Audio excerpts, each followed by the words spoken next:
Dengar Pak. Baik, tadi sudah disampaikan ya mengenai kegiatan siang hari ini adalah kita diskusi profil tanah.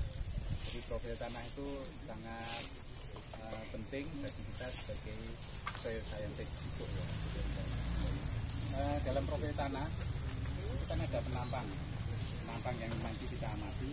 Nah, penampang itu adalah dia menunjukkan sejarah yang dialami tanah. Ya, dalam hal ini sejarah interaksi antara faktor-faktor pembentuknya. Ya, faktor-faktor pembentuk tanah itu kita sudah tahu ya, apa? Pelindung, apa ya? Organisme, iklim, ya, timbulan atau relief dan waktu.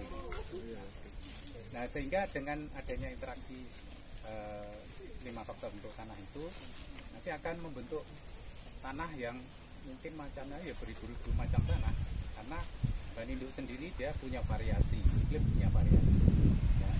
Jadi dengan adanya interaksi tadi maka akan tercerminkan dalam profil yang akan kita lihat nanti. Nah, oleh karena itu nanti kita akan memberikan ya profil yang ada itu fenomena apa, misalnya lapisan atau horizon yang terbentuk.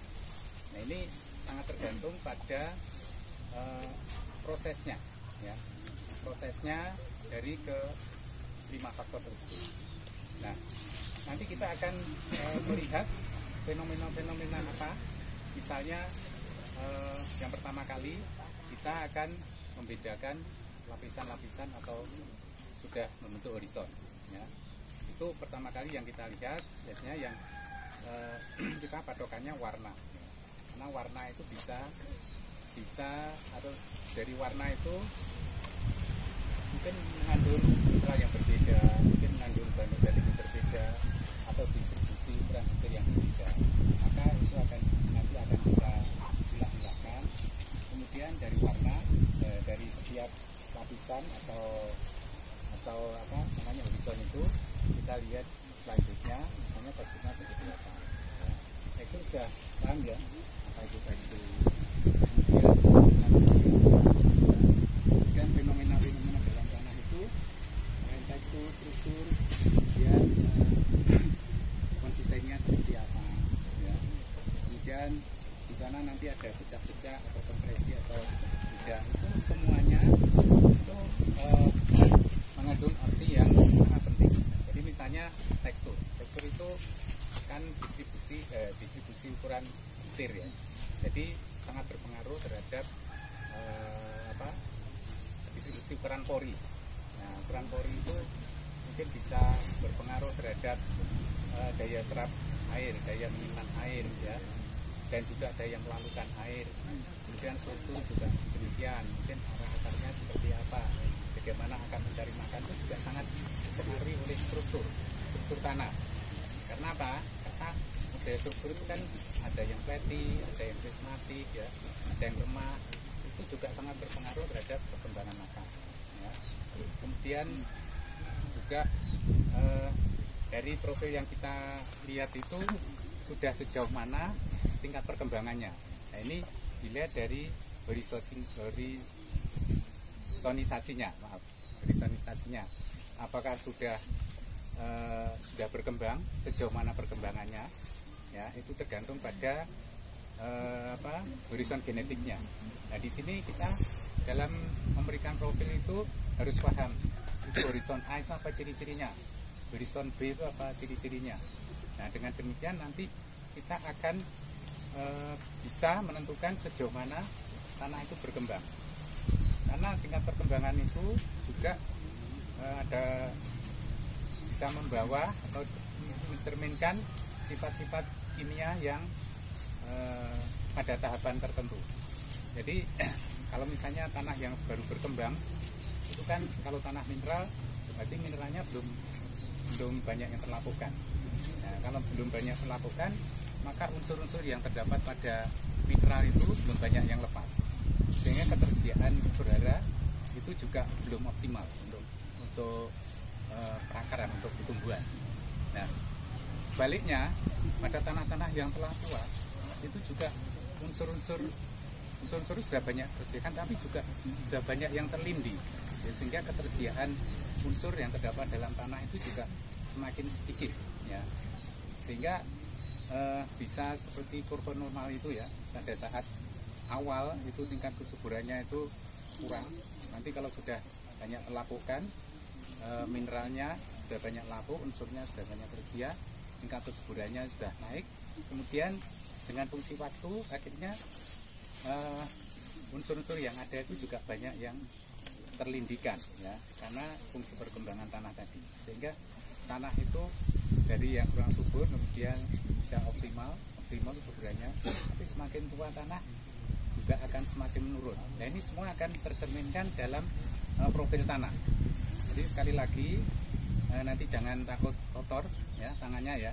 Kalau bisa ini kesempatan baik untuk mencoba bagaimana cara kita memberikan tekstur, bagaimana melihat struktur tanah, ya.